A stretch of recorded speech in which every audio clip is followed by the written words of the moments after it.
Ayahku pernah bilang, carilah suami yang baik bukan anak yang baik. Dulu aku nggak ngerti maksudnya.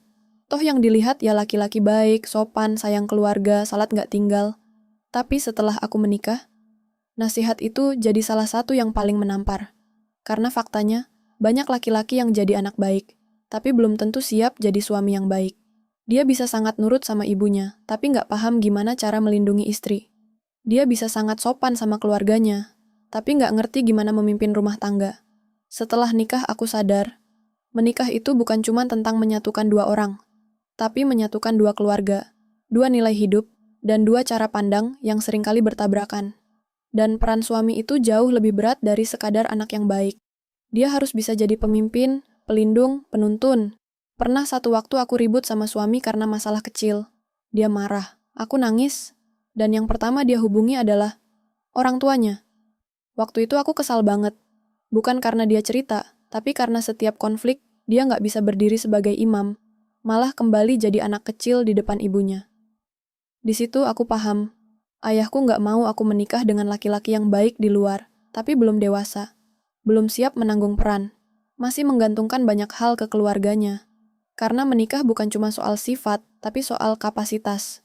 Ayah pengen aku menikah dengan laki-laki yang siap jadi suami, yang berani ambil keputusan, yang bisa bertumbuh, bukan terus berlindung di balik status anak. Dan sekarang, aku juga pengen kamu dengar nasihat ini.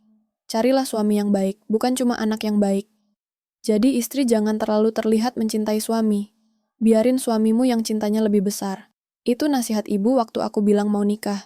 Jujur, waktu itu aku ngerasa, loh bu, bukannya saling mencintai itu bagus? Tapi setelah menikah, aku ngerti maksudnya. Di awal nikah, aku pikir pernikahan itu tentang saling memberi dalam porsi yang sama.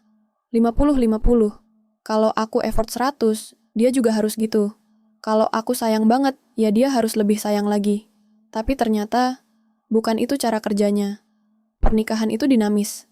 Kadang aku yang lebih kuat, kadang dia. Kadang aku yang sabar, kadang dia yang nahan ego. Dan saat aku terlalu terlihat mencintai, aku sering jadi lupa. Diri sendiri juga penting. Aku ngasih semuanya. Waktu, perhatian, energi. Sampai-sampai lupa. Aku juga butuh dicintai, bukan cuma mencintai. Butuh diprioritaskan, bukan terus memprioritaskan. Dan makin aku terlalu nunjukin cinta, kadang justru pasangan jadi terlena. Ngerasa, ya udah, kamu kan pasti ngerti. Dari situ aku paham maksud ibu. Bukan berarti jadi istri itu harus cuek, tapi biar tetap ada ruang. Ruang untuk suami berjuang, ruang untuk dia menunjukkan rasa cintanya juga. Kalau semua udah kamu kasih duluan, nggak ada ruang buat dia kasih balik. Dan akhirnya, kamu capek sendiri. Ngerasa nggak dihargai, padahal kamu sendiri yang ngasih semuanya tanpa sisa.